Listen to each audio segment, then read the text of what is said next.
Romanos 6,17. Esse é o nosso texto, tá? Nós estamos ainda meditando e hoje a gente finaliza a meditação nesse versículo, tá bom?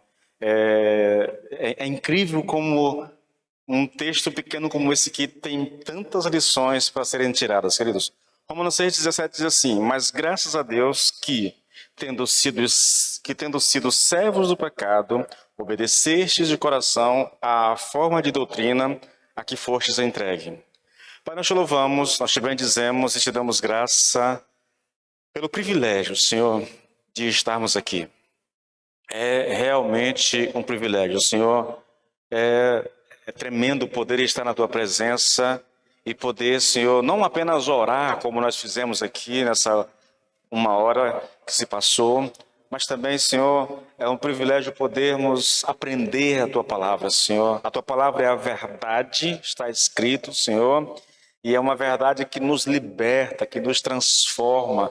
É uma verdade que dá vida ao homem, Senhor. É uma verdade que fortalece o homem, que o prepara, Senhor, meu Deus, Pai, para uma caminhada cristã vitoriosa, Senhor. Então é realmente, Senhor, meu Deus, Pai, um privilégio estar na Tua presença e poder estudar a Tua palavra, Senhor. Que o Senhor nos ajude nessa empreitada, que o Espírito Santo ilumine o nosso entendimento, Senhor, de maneira que a ministração da palavra, Senhor, seja de fato alimento para nossa alma, em o nome do Senhor Jesus Cristo de Nazaré. Amém e amém, queridos.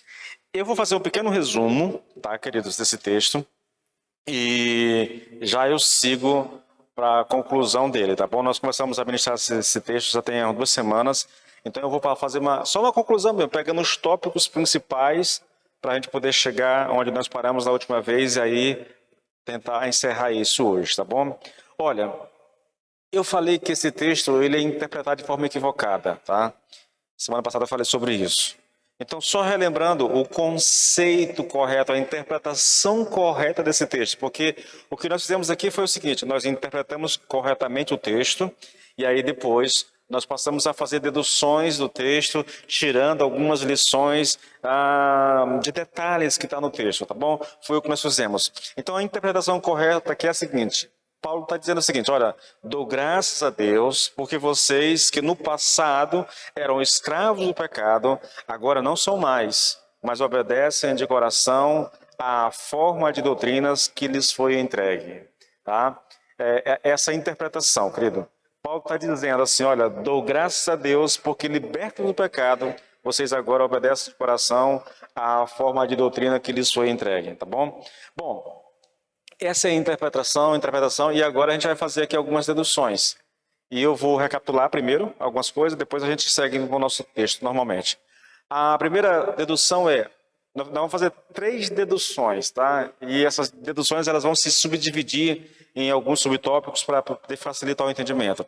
A primeira dedução o cristão é uma pessoa que passou por uma grande mudança. Essa é a primeira dedução, tá bom, queridos?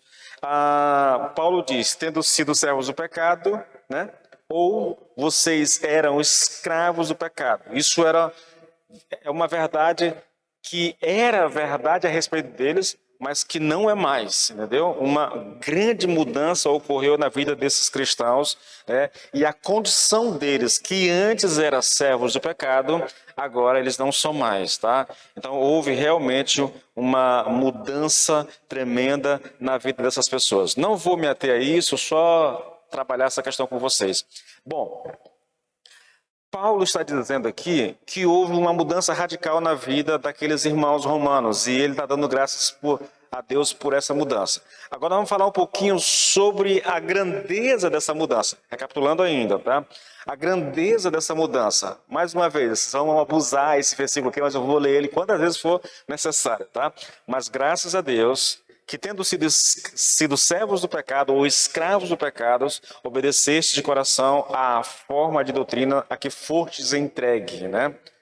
Aqui, querido, nós estamos falando aqui da grandeza da mudança, tá bom?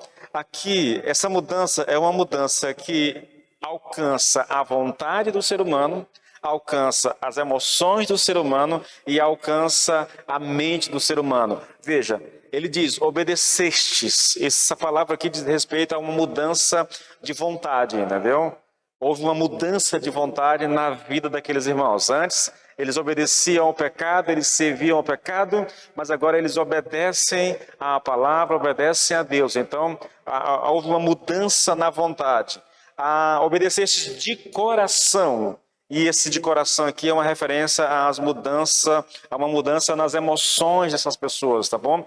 E a mudança com relação à mente é porque o texto diz assim, ó, eles obedeceram de coração, né? Mas o que foi que eles obedeceram de coração? Paulo diz, a forma de doutrina a que eles foram entregues, na verdade. E como é que eles apreenderam, como é que eles entenderam essa doutrina? Com a mente. Portanto, houve uma mudança na mente. É por isso que Lloyd Jones diz que a mudança a que um homem é submetido para tornar-se cristão é uma mudança que afeta a sua mente, o seu coração e a sua vontade. Ou seja, é uma mudança que afeta a personalidade completa do ser humano. A totalidade da personalidade humana está envolvida nessa mudança. Eu falei muito a semana passada sobre isso, querido, que conversão não é mudar de igreja, entendeu? Conversão não é você sair da igreja A e vir para a igreja B, ou conversão não é você vir para a igreja porque gosta dos louvores, né? Porque gosta da amizade, gosta da companhia dos irmãos, né? Ou porque há alguma coisa nova na tua vida, ou porque você estava passando por uma crise, né? E encontrou na igreja a possibilidade de você melhorar. Nada disso, irmãos. Conversão é esse processo radical que envolve mente, coração e vontade, tá bom? Na verdade, eu trabalhei isso semana passada. Eu disse, qualquer movimento religioso que não lide com a totalidade da personalidade humana pode e deve ser considerado anticristão, né? Eu falei da mudança, né? Essa mudança ela é tão grandiosa, é o segundo subtópico aqui, que envolve uma mudança de dono. Porque, veja, Paulo, esse versículo 16 aqui, 17 aqui, ele é uma espécie de aplicação do que ele disse no versículo 16. No versículo 16, ele diz o seguinte, vocês eram escravos do pecado, mas agora são escravos da obediência. Ou seja, houve uma mudança de dono. Paulo personifica o pecado como um senhor de escravo. E ele diz, antes vocês eram escravos do pecado. Vocês tinham um dono, o dono de vocês era o pecado. Agora, vocês não são mais escravos do pecado.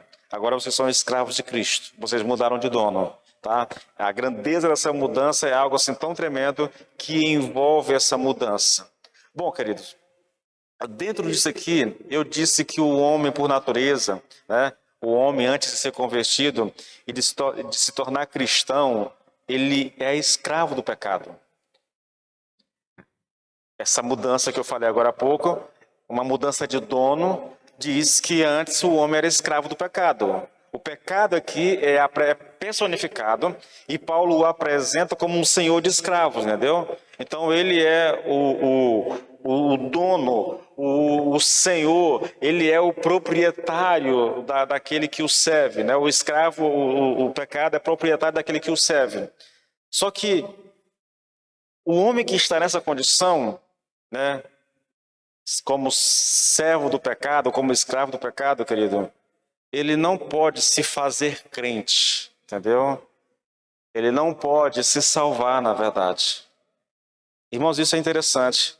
O homem, por natureza, o homem, antes de ser convertido, ele é escravo do pecado. É essa condição que Deus diz que esse homem tem. E uma vez que ele está nessa condição, ele não pode sair de lá sozinho. Ele não tem forças, ele não tem capacidade para isso, né? Bom, textos para provar isso são muitos, irmãos. Salmo 51, 5, né? Lá o salmista diz, olha, eis que em iniquidade eu fui formado, e em pecado me concebeu minha mãe. Ou então Efésios 2:1, ele vos deu vida, estando vós mortos nos vossos delitos e pecados. Então a questão é essa mesmo. O homem, ele nunca foi um ser livre, tá bom? Nunca foi. Ou ele é escravo do pecado, ou ele é escravo da graça, ele é escravo de Cristo, entendeu? Ele não é livre. Não existe essa ideia de livre-arbítrio como as pessoas propagam tanto. Eu venho defendendo isso, que os únicos seres humanos que possuíram de fato livre-arbítrio foram Adão e Eva antes do pecado, tá? Depois que caiu, querido, já era, não tem para ninguém, tá? Essa questão de livre-arbítrio, tá bom? A nossa segunda dedução, querido, diz respeito a como se opera essa grande mudança, tá? Como que acontece em nós essa mudança? Quais seriam os instrumentos pelos quais se opera, né, a nossa transferência da escravidão do pecado de um lado para a escravidão de Deus do outro lado, entendeu? Como é que isso ocorre, essa mudança, na verdade? E Paulo, querido, chama essa ferramenta que proporciona essa mudança em nós de forma de doutrina. Olha o texto mais uma vez, irmãos, como é interessante. Mas graças a Deus, que tendo sido escravos do pecado, obedecestes de coração à forma de doutrina a que fostes entregue. Então, ocorreu uma grande mudança, entendeu?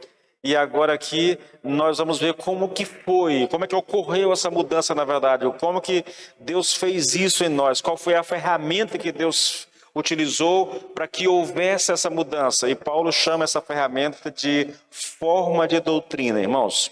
A questão é, né, o que Paulo quer dizer aqui, querido, com forma de doutrina, né? Qual seria o conteúdo dessa forma de doutrina?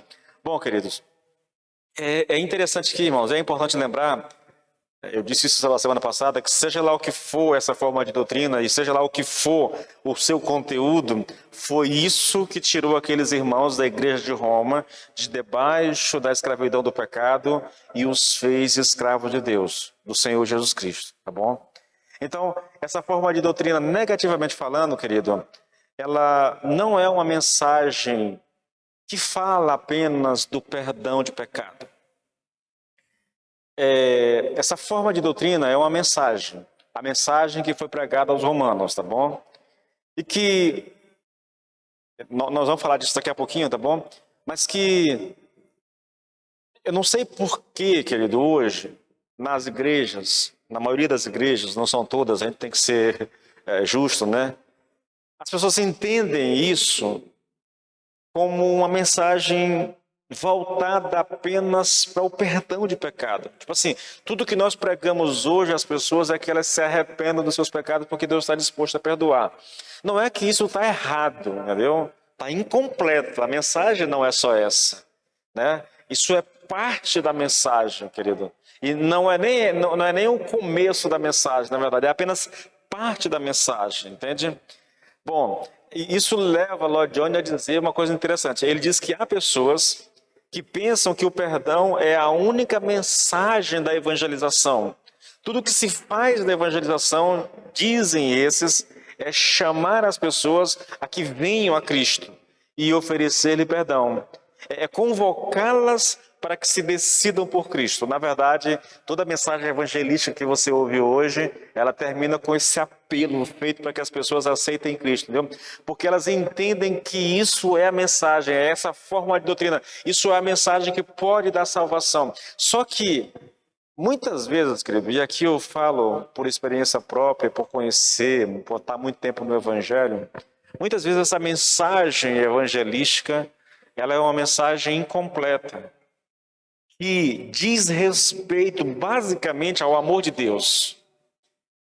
É interessante, eu lembro de épocas na minha vida, épocas bem passadas mesmo da minha vida, no começo da vida cristã, ali, em que havia uma preocupação muito grande nas pessoas em falar do amor de Deus. Na verdade, quando a gente pensava em mensagem evangelística, a única coisa que nos vinha à mente era pregar sobre o amor de Deus, porque nós entendíamos naquela época, entendeu? É lógico, o entendimento era equivocado.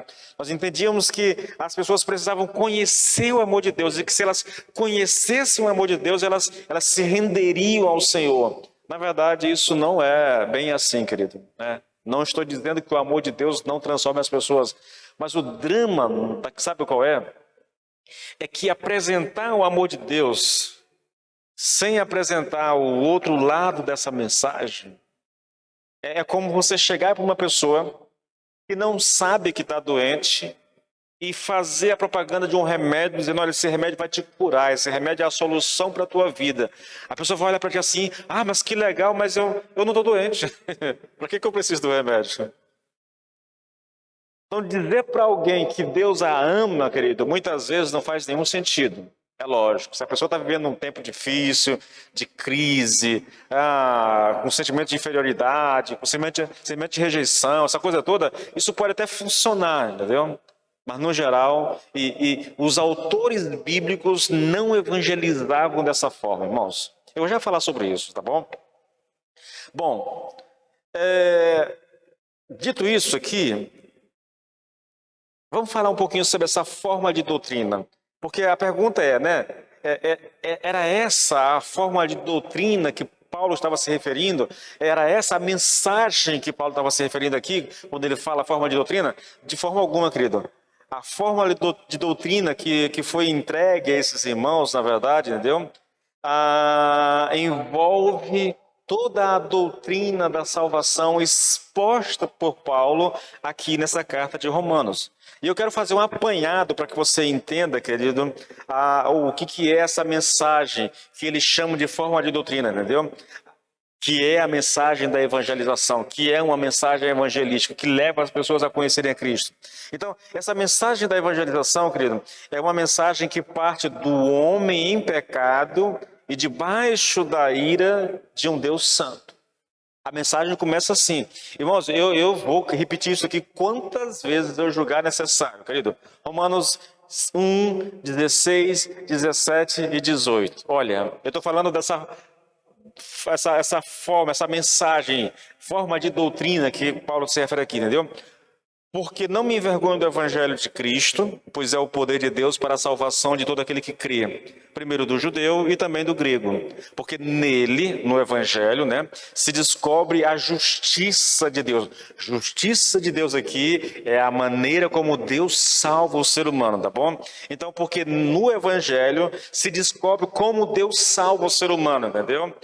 Que ele chama aqui de justiça de Deus, de fé em fé. Como está escrito, o justo viverá pela fé.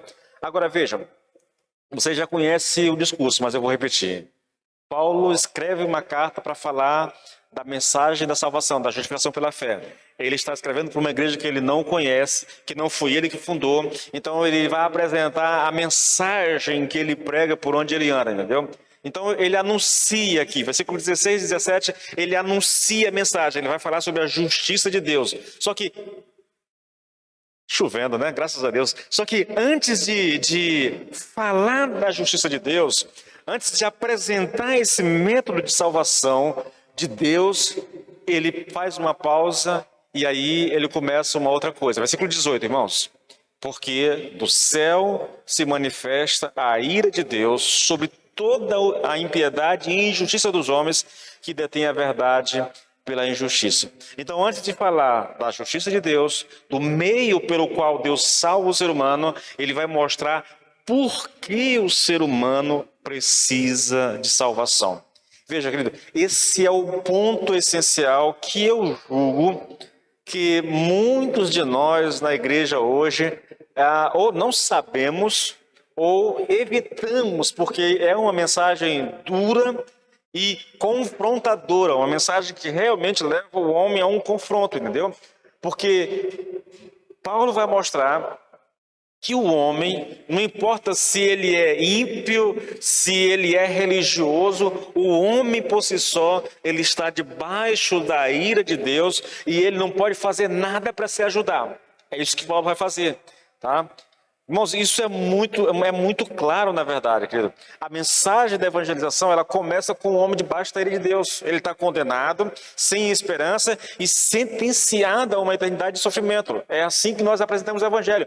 Antes de falar do amor de Deus, antes de falar da justificação pela fé, da justiça de Deus, nós anunciamos a ira de Deus. Tá? Depois que ele faz isso, querido, primeiro ele apresenta esse quadro, entendeu? Depois disso vem a completa frustração de toda a luta e de todo o esforço humano para conseguir salvação. Aí Paulo praticamente usou aqui, querido, os 3 primeiros capítulos de Romanos aqui para demonstrar a inutilidade de todo o esforço humano para salvar. para se salvar. Os gentios, com toda a sua filosofia, nós estamos falando da época de Paulo, entendeu? Não puderam se salvar.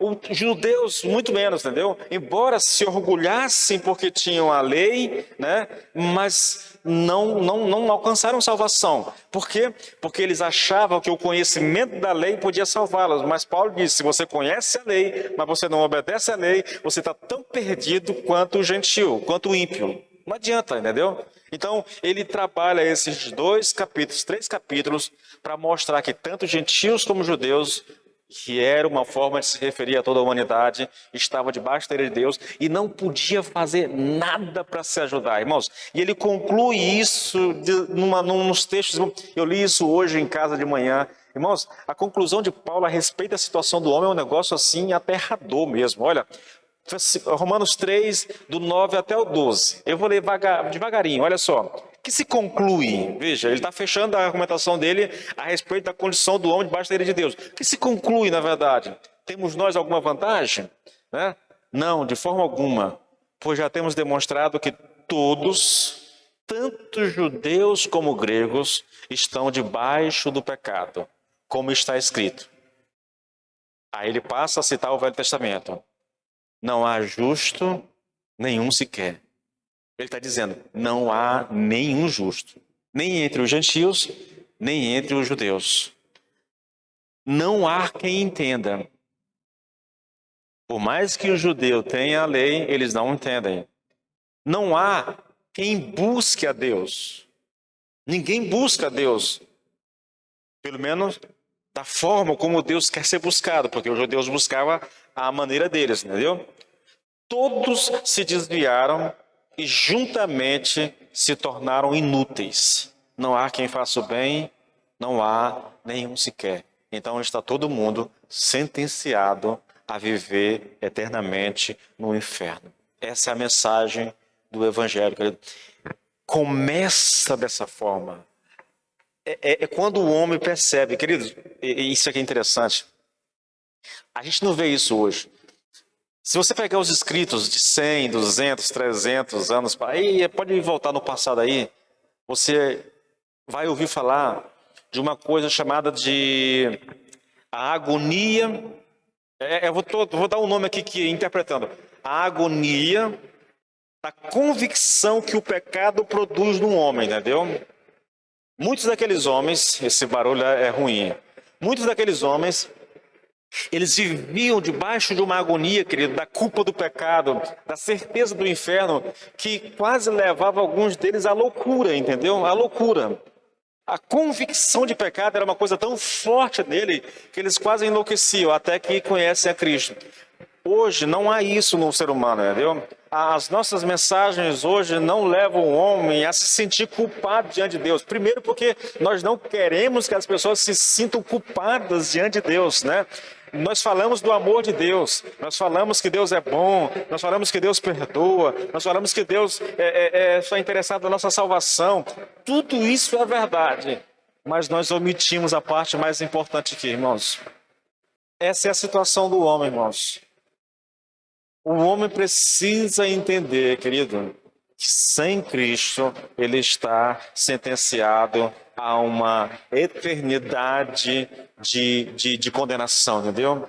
Tudo isso, irmãos, faz parte da evangelização.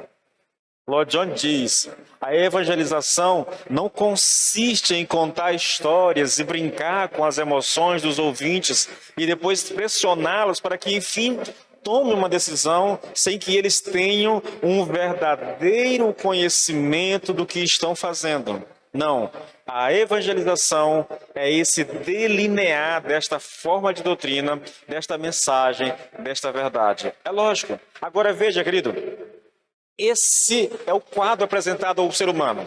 É a primeira parte da mensagem. O que vem depois? Como é que o ser humano pode sair dessa situação? Como é que essa realidade pode ser mudada? Agora sim, querido. Né? Começa no versículo 21, mas eu vou ler só o versículo 23, 24 e 25. O texto diz, sendo justificados gratuitamente por sua graça, mediante a redenção que há em Cristo Jesus, a quem Deus apresentou como propiciação no seu sangue, mediante a fé. Então nós temos aqui, querido, uma mensagem de consolo. Para o homem que se vê em pecado, para o homem que se vê nessa condição, perdido, sem poder fazer nada para se ajudar, a esse homem é apresentado o Evangelho, é apresentada a mensagem da graça, é apresentada essa mensagem que diz que ele não precisa fazer nada para se salvar, que não depende de esforço dele, mas apenas de ele se render totalmente a Cristo, querido. Essa é a mensagem. Queridos, essa é a forma de doutrinas a que os romanos foram entregues, entendeu? É isso que tira o homem de debaixo do jugo maligno e o coloca sob o jugo de Cristo, tá? Bom, a forma de doutrina, querida, é essa mensagem pregada, né? Aqui, nós estamos vendo ela. Isso é a forma de doutrina, essa mensagem do Evangelho completa, não uma parte só, não a parte que é agradável apenas, entendeu? Mas essa mensagem completa. Mas a questão é, quem é o responsável, querido, por essa mensagem, por tudo isso? Olha o que o texto diz, irmãos.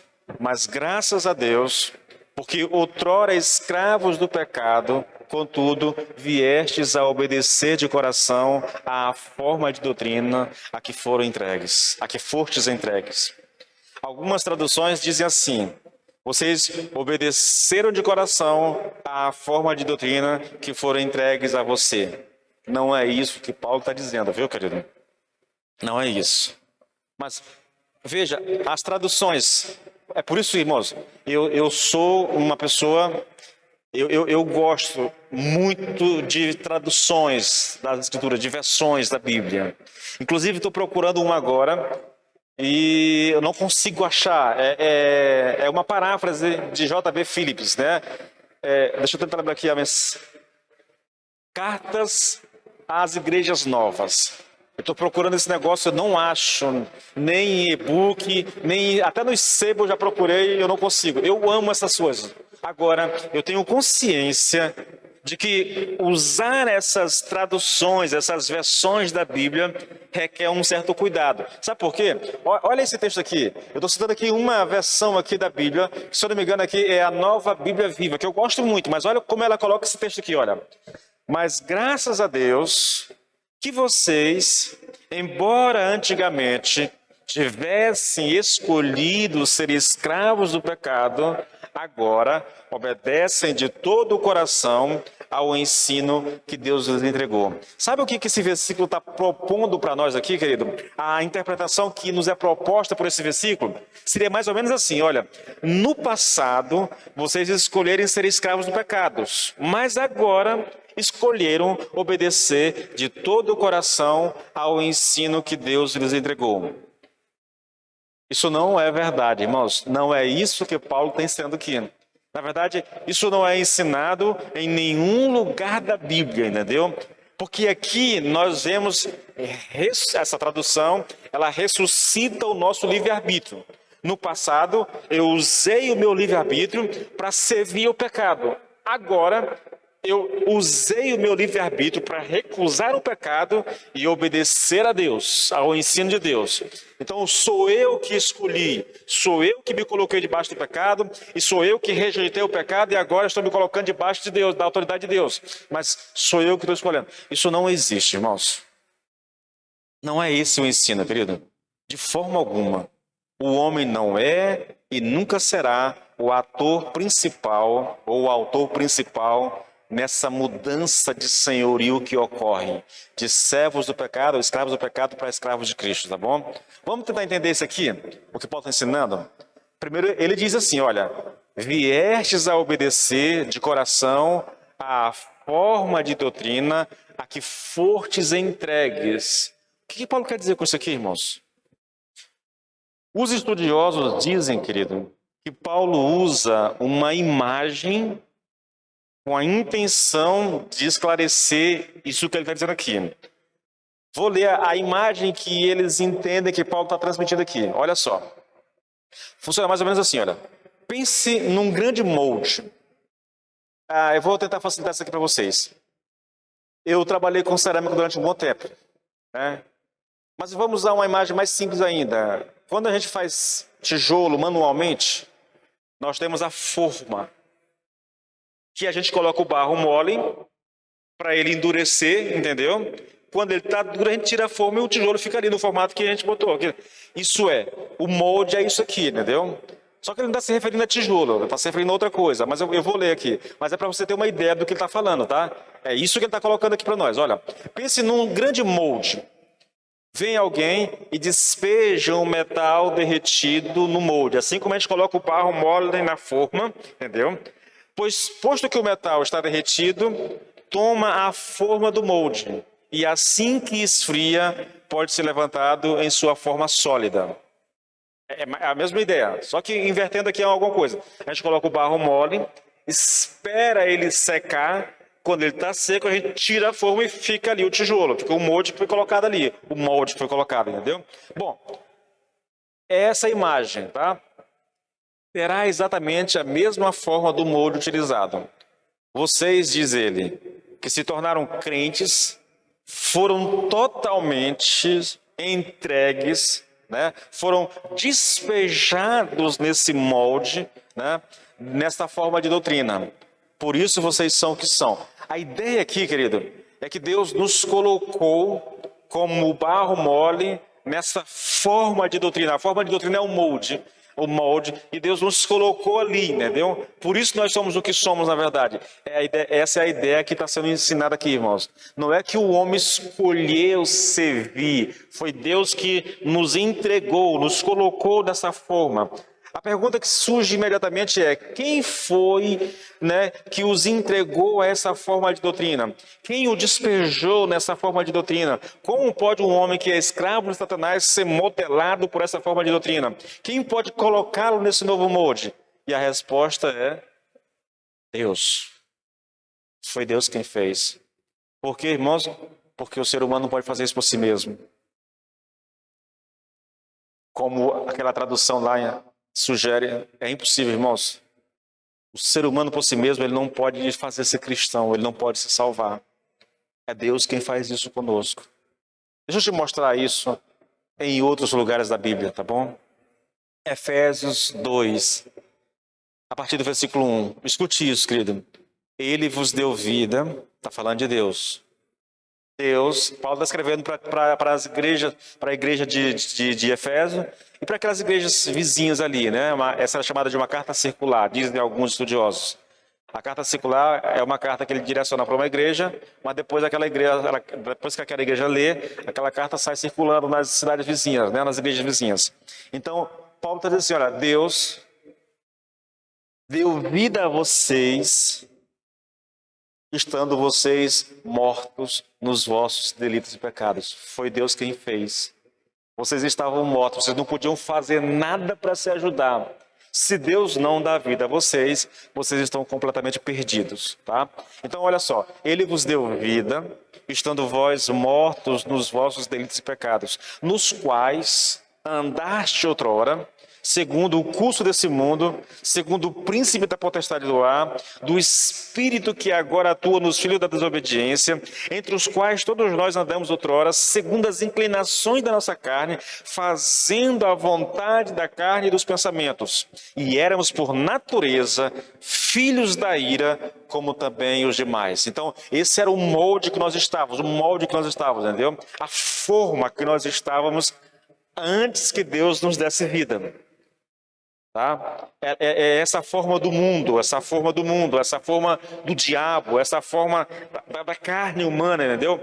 Nós éramos modelados por isso. E o Senhor veio, né, nos tirou dessa situação, nos colocou numa outra forma, a forma da palavra, da doutrina, entendeu, queridos? É isso que está sendo ensinado aqui, irmãos. Agora veja só, versículo 4. Mas Deus, sendo rico em misericórdia, por causa do grande amor com que nos amou, e estando, novamente a repetição, e estando nós mortos em nossos delitos, nos deu vida juntamente com Cristo. Pela graça sois salvos. E juntamente com Ele nos ressuscitou e nos fez assentar nos lugares celestiais em Cristo Jesus. Foi Deus quem nos deu vida, foi Ele quem nos tirou dessa situação, foi Ele que nos vivificou juntamente com Cristo, foi Ele que nos fez assentar nos lugares celestiais, foi Ele que nos ressuscitou. Tudo é obra de Deus, irmãos, tudo. Não há mérito, não há nada que o homem possa fazer para se ajudar. Agora, essa imagem é mais perfeita ainda, tá bom, querido? Eu gosto mais dessa aqui. Colossenses 1, 13 e 14. Ele, no caso Deus, né, nos tirou ou nos libertou, essa expressão é mais interessante, ele nos libertou do império das trevas e nos transportou para o reino do Filho do seu amor, no qual temos a redenção, a remissão dos pecados. Eu gosto dessa imagem, irmãos. O Senhor veio aqui e nos arrancou de um reino e nos colocou no outro reino. Não tem nada a ver conosco. É porque Deus nos ama realmente, é porque Deus é bom, porque Deus nos elegeu antes da fundação do mundo, que Ele nos tira desse império e nos transporta para um outro reino, irmãos. É obra de Deus. Não tem a ver com o homem. O homem não pode se salvar, irmãos. O homem não pode fazer nada para se ajudar nessa questão. Na verdade, irmãos, nós devemos dar graças a Deus, porque isto é obra dele. Porque se dependesse do homem, ele estaria completamente perdido. Mas deixa eu dizer uma coisa para você. Deixa eu te falar uma coisa aqui. Usando essa ideia do livre-arbítrio. Se Deus chegasse para você hoje assim, dissesse assim, olha, Marcos, sei lá, a Josiane, não sei, a Wanda, tudo que você fez de errado, todos os teus pecados estão perdoados. Agora viva a partir de hoje sem pecar. O que vai acontecer? Vocês vão voltar para onde estavam. Se a salvação não dependesse de Deus, querido, nós estávamos perdidos. Completamente perdidos. A minha segurança e a minha confiança concernentes à minha salvação final é justamente essa. Que eu estou nas mãos de Deus, que Ele me tirou daquele velho molde do pecado e me colocou no novo molde, em seu molde. E Ele vai me manter nele até eu ser perfeito. Quando Deus começa a obra, querido, e começa a modelar-nos, Ele não deixa a obra pela metade. Pastor, você está falando a verdade. Irmãos, Filipenses 1,6. Paulo diz, estou plenamente certo de que aquele que começou boa obra em vós, há de completá-la até o dia de Cristo Jesus. Se Deus começou uma obra em nós, Ele não vai largar essa obra incompleta, irmãos. Ele vai terminar a obra. Ele vai levá-la até o final, entendeu? E graças a Deus, porque é Ele que faz isso. Porque se dependesse de nós, nós não chegaríamos lá, irmãos. A verdade é essa, nós não chegaríamos lá. A terceira dedução, lembra lá? Qual é a evidência de que esta grande mudança ocorreu na minha vida? Como é que eu sei realmente que ocorreu uma mudança na minha vida? Vamos ler novamente o texto?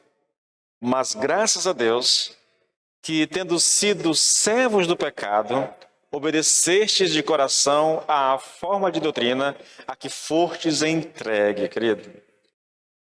Veja as perguntas, irmãos. Como podemos ter certeza de que esta grande mudança foi operada em nós?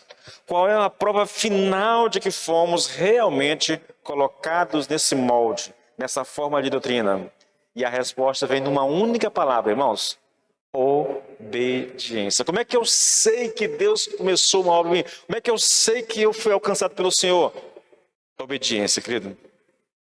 Paulo diz, obedecestes de coração à forma de doutrina a que fostes expostos. Queridos, isso precisa ser compreendido urgentemente pela Igreja do Senhor, por todos aqueles que se dizem cristãos. Olha, querido, sabe por que isso é tão importante? Eu fiz uma pesquisa hoje, rápida, tá? O IBGE diz que a imensa maioria da população brasileira descrê em Deus. Aí eu fui pesquisar. Eu não achei uma pesquisa atualizada, Achei uma de 2007, que me chamou muita atenção. Ouça as informações.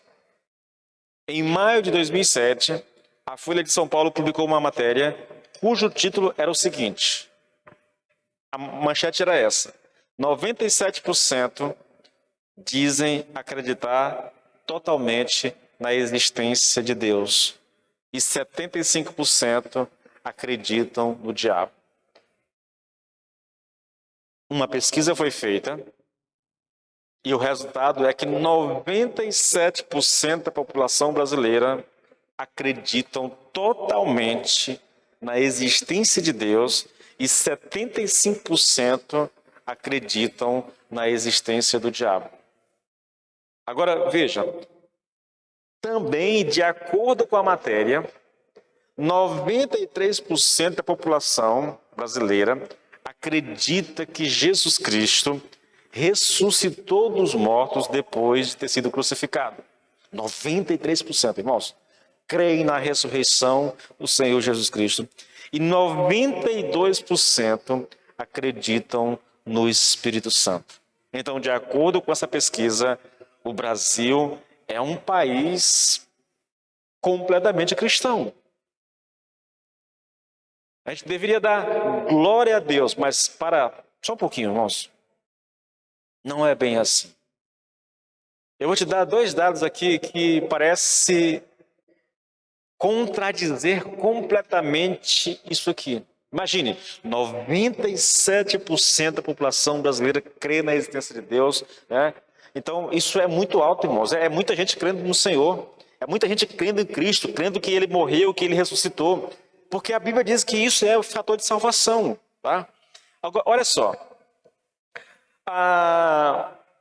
Eu estou citando aqui são 2 trechos de reportagens que eu peguei. Eu nem coloquei a fonte porque acho que não precisava mesmo, tá?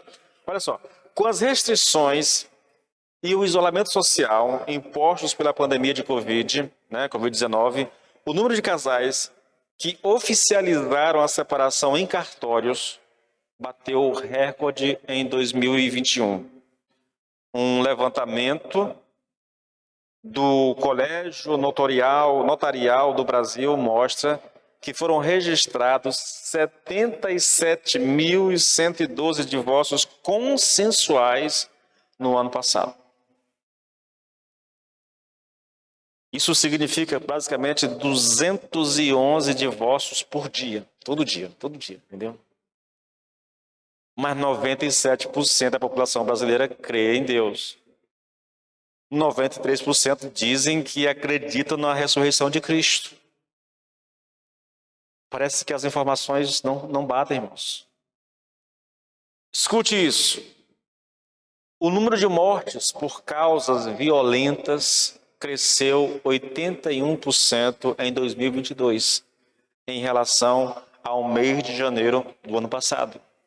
Com o fim do isolamento, os índices de óbitos em razão de homicídios, acidente de veículos e suicídio contribuíram para o registro do janeiro mais mortal desde o início da série histórica em 2003.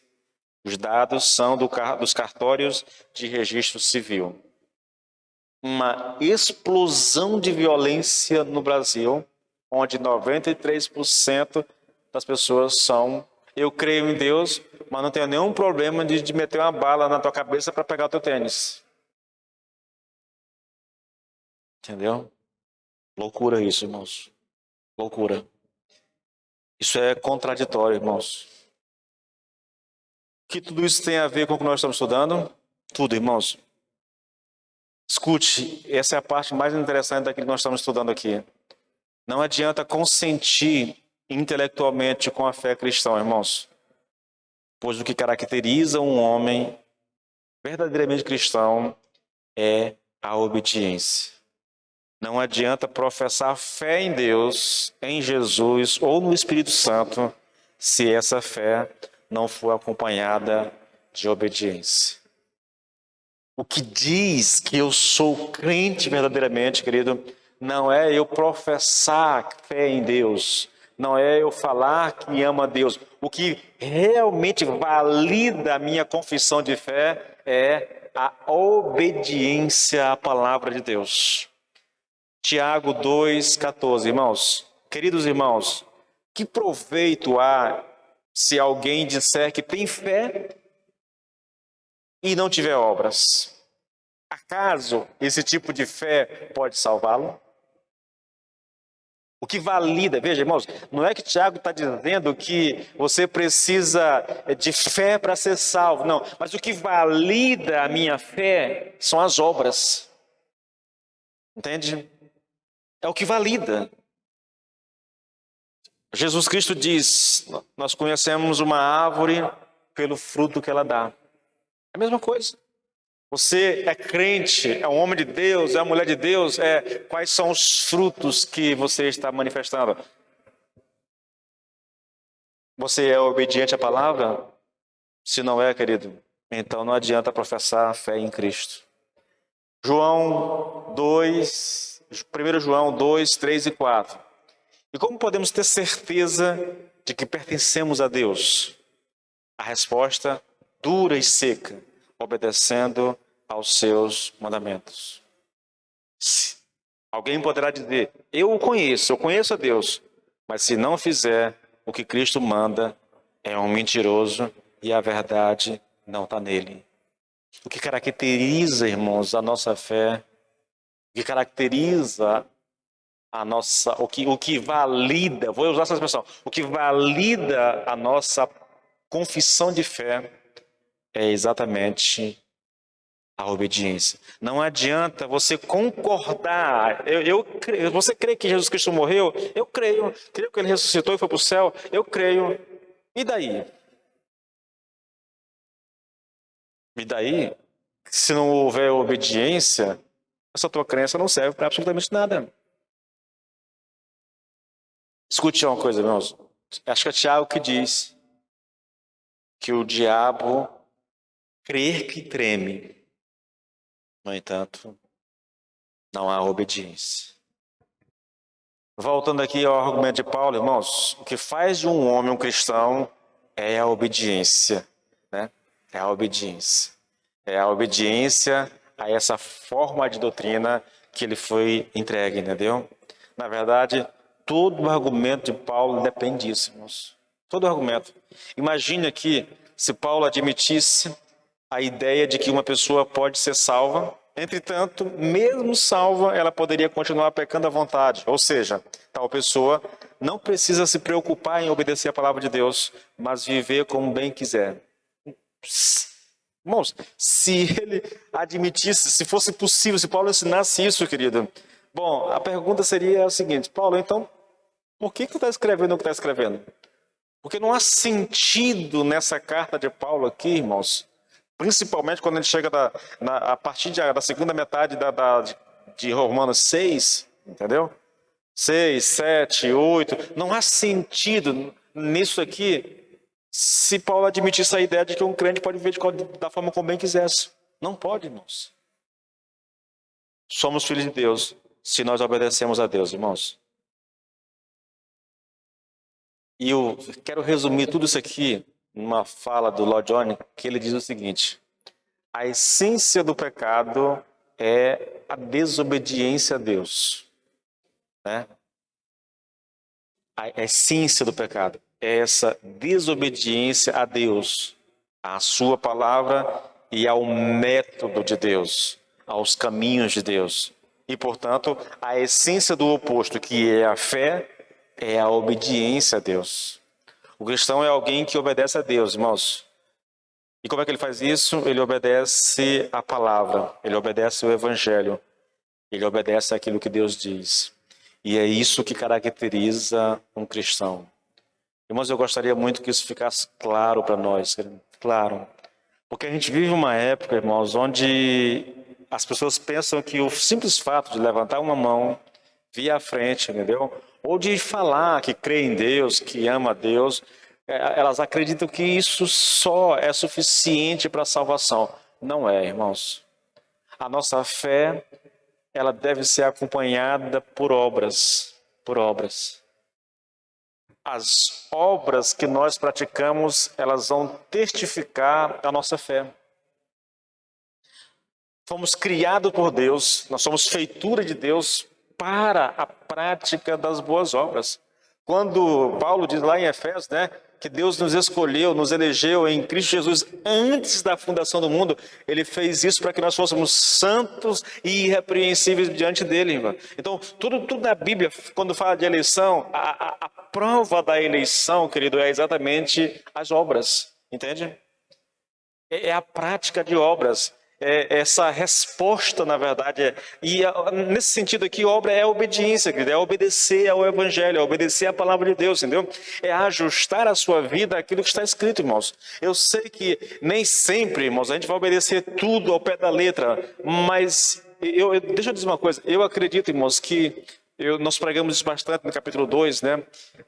O crente é alguém que vai cair, provavelmente. Vai tropeçar, provavelmente, querido.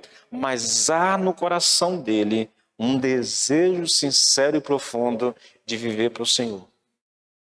É isso que nos caracteriza como homens e mulheres de Deus, irmãos. Esse desejo de querer viver para Deus, de querer agradar a Deus, de querer fazer a vontade de Deus. Se não houver esse desejo no nosso coração, irmão, nós não somos crentes, querido. Nós não somos salvos. Nós não somos filhos de Deus. Tem que haver em nós esse desejo, querido. É lógico, irmãos, não é só, veja, tente e me entenda, tá bom? Não é só desejar, entendeu? A gente vai além do desejo. A gente vai se esforçar.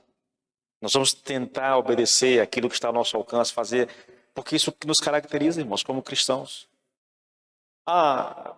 Eu até queria obedecer a Deus, mas é tão difícil, pastor, que eu nem esforço tanto. Pelo amor de Deus, irmãos. Isso é historinha para boi dormir, entendeu? A gente faz aquilo que pode, querido, que está ao nosso alcance. Que está ao nosso alcance. É preciso que o Espírito Santo nos ajude nessa tarefa, com certeza. Mas é preciso que haja em nós a motivação, o desejo. Né? É preciso que a nossa vontade esteja agindo nesse sentido. Veja, não só a mente, não só o coração, mas a vontade nos levando a fazer a vontade de Deus. Né? A nossa volição levada a fazer a vontade de Deus. Isso caracteriza um cristão, irmãos. Isso caracteriza um cristão. Que o Senhor nos ajude verdadeiramente, irmãos, a viver para Ele. Olha, queridos, a gente está há muito tempo no Evangelho, já viu muita coisa, presenciou muita coisa. E eu posso dizer a vocês que todo grande homem de Deus, vez ou outra, tropeça. Não há santo, irmãos, que não peque, isso é um fato. Mas também eu posso dizer a vocês, querido, que não há santo que não deseje viver para Deus, que não busque agradar ao Senhor. E que o pecado na vida dele não é não é uma prática, na verdade, entendeu? É um tropeço. É uma queda, literalmente. Ele não faz isso porque tem prazer no pecado. Ele não faz porque tem prazer. Então é muito importante, querido, que a gente tenha essa consciência. Deus foi aquele que nos tirou do império das trevas. Foi Ele que nos colocou nesse molde. É para que nós nos ajustemos à Sua palavra, irmãos. Para que para que a nossa vida seja moldada de acordo com a palavra do Senhor. É o Espírito em nós que vai nos dar a graça de viver dessa forma, entendeu? Sim, perfeição no sentido da palavra não vai existir, mas deve haver no nosso coração esse desejo profundo de viver para o Senhor, tá bom? Se coloque de pé, por favor. Vamos orar ao Senhor. Pai, no nome de Jesus, nós oramos a Ti, Senhor. Nós ouvimos a Tua palavra, Senhor. Sabemos que a prova da nossa fé é a obediência. Esse é o nosso desafio, Senhor, como homens e mulheres de Deus. Eu sei que não dá para vencer na força do braço, Senhor. Eu sei que apenas uma forte determinação não é suficiente, Pai. É o Teu Espírito Espírito habitando dentro de nós, Pai, que nos capacita a viver em santidade. Nos alimentarmos com a palavra todos os dias, Senhor, que nos fortalece contra o pecado, Senhor, e nos capacita a vencê-lo. Portanto, eu te peço, meu Deus, que o teu Espírito em nós, Pai, use a tua palavra e sejamos fortalecidos, Pai, na nossa caminhada, Senhor. E que como homens e mulheres possamos produzir frutos que possam glorificar o teu nome, Senhor. Que na nossa caminhada, Senhor, meu Deus, sejamos fortalecidos, revestidos com o teu poder, Senhor, de maneira que vivamos em santidade. Em o nome de Jesus, Pai, nós oramos a Ti e te agradecemos. Amém e amém.